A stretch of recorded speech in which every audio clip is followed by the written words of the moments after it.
Hey, Danielle Hargenrader here, founder of True You Fitness and Diabetes Dominator, here today to bring you a quick video about how healthy people think, because thoughts are the foundation of pretty much all of our successes, failures, and everything else. We have to realize that thoughts, just like what we choose to eat, whether we choose to exercise or not, our thoughts are also a choice. So, healthy people generally treat our thoughts as choices. Me as a healthy person versus when I used to weigh 200 pounds and my diabetes being completely out of control, I've experienced both thought processes very, very deeply. I've been completely depressed and had a binge eating addiction to where I am now as an athlete, where taking care and fueling my body is my number one priority. So the thought processes are very different, but I've had both of them, so I understand how one and the other one can work way more powerfully than the other for you. So as a healthy person, I choose my thoughts. Now, of course, thoughts come into my head that I don't want to come in there. But when they do, when that does actually happen, I don't grasp onto that thought. I acknowledge that the thought happens. I'm like, oh, wow, I'm thinking about the fact that I didn't exercise yesterday. Or I'm thinking about the fact that, God forbid, back in the day, my father passed away. I'm thinking about a family member who's sick. I'm thinking about things, like that. But when those thoughts pop in, I acknowledge that they're happening. But then if there's nothing that I can do in the immediate moment, if I can't ask myself a productive question about is there any way that I can make this situation better right now? And if there's not, then I just move on and focus on whatever it is at the task at hand right now. So thoughts, choosing your thoughts, choosing not to let your thoughts control you. The second thing that kind of leads into is, choice versus circumstance. That's pretty much what I just touched on. Your circumstances can, if you let them, determine your thoughts. But if you let them, you can also let them help you choose new thoughts. Whatever your circumstances are, you can change the thought process that you have that goes along with them. So the second thing that goes along with changing your thought process, especially for me, is language. The words that you use when you speak to yourself. And we all talk to ourselves. That's not, yes, we're all crazy. It's not a sign of being crazy. It's a sign of being productive. But the things that we say to ourselves, when we are talking to ourselves, that's really where the issues come in. I used to say horrible things to myself. I used to call myself every name in the book, disgusting, horrible things that I would never even want to repeat, because I wouldn't even want to hear myself calling myself that 10 years ago. But the thing is, we all know is that we are all our own worst critics. But we also, again, that choosing the thoughts, we have the ability to choose our language. So instead of saying things when things aren't going right, like, why do things like this always happen to me? Why do I have such bad luck? Why am I always getting, the crappy end of the stick? Whatever the question that you're asking yourself, no matter what it is, your brain's going to look for the answer. So your brain will look for answers to answer those negative questions in negative ways. But if you just switch those around, something like, is there any action I could take right now in the moment that would make this situation any better? Your brain would start reaching for answers for that question instead of the negative one. So you have to train your brain to catch yourself in those negative thoughts so you can switch the wording around to use positive thoughts. Just in the way that if someone says, I am starving.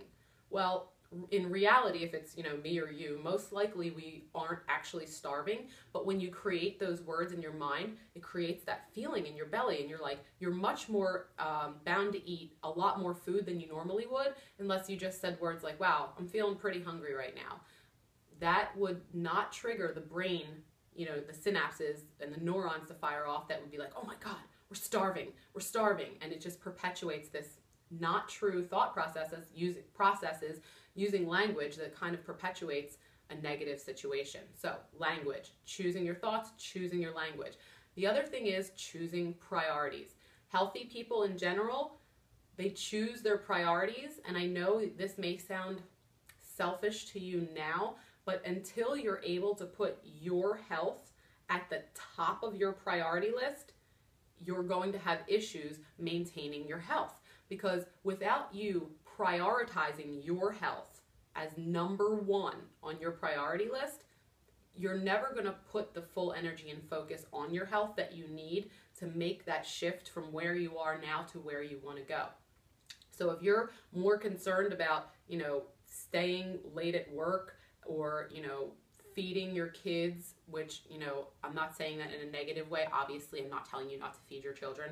My point is this, is that if it's the difference between spending an hour on Sunday to make sure that you have meals prepared for the week versus it being Wednesday night and you running home and saying, I have to make dinner right now, it's that taking the time ahead of time to prepare and put your priorities in order so that you can take the actions to keep your priorities in that order.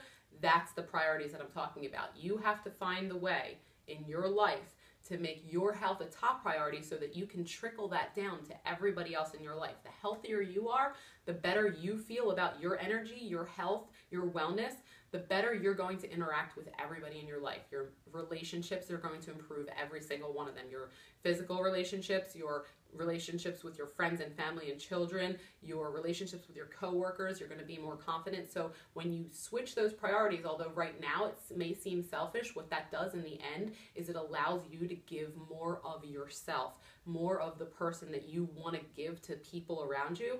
That prioritizing your health as number one allows you to do that. So in the beginning, it may seem selfish, but what's really happening is you're making the choice to give all of yourself versus just some of yourself to the situations and relationships that are in your life. And then excuses. That's the thing about excuses with healthy people. We still have them, but generally if I have an excuse pop up, like, oh, I don't feel like working out today. Oh, I'm a little bit sore from my workout. I mean, now if I'm dead sore and I can't move, of course I'm going to listen to my body and I'm going to take a day of rest. But if I'm really not that sore and I'm just kind of like feeling lazy, I ignore it. It's like, yes, it's there. I hear you, excuse, and that's fine. But I also know that when I lay my head down on my pillow tonight, if I follow this excuse and I don't work out, that the ramifications that I'm going to give myself are going to be a lot worse than, the actual workout itself, which will last 20 or 30 minutes. So excuses, we X them out. And the last thing, the final thing that healthy people do that generally people who aren't in the best health don't do is schedule their workouts.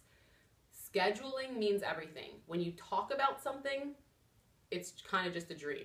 When you schedule it, when you put it in your calendar, when you bring up your calendar on your phone and you put it in as an appointment time and you put an alarm to go off when it goes off, schedule it and make it real. Scheduling things makes them real. There is a workout scheduled in my calendar for every day that I actually work out. It's scheduled for the time I'm going to do it, the type of workout I'm going to do, because I've already thought about it. I've prioritized to plan ahead to make that possible so that I can be the healthiest version of myself. You kind of see how all these things run together. The prioritizing, the planning ahead, the making sure you have the food on hand so you can't use as an excuse later that you don't have time to work out. All of these things, but really the bottom line is scheduling it and making it real and prioritizing so that you can plan ahead to have a successful week every week, okay? I hope this helps you. I genuinely hope this serves you, and I will see you guys on the next video. Don't forget that you're stronger than you think you are.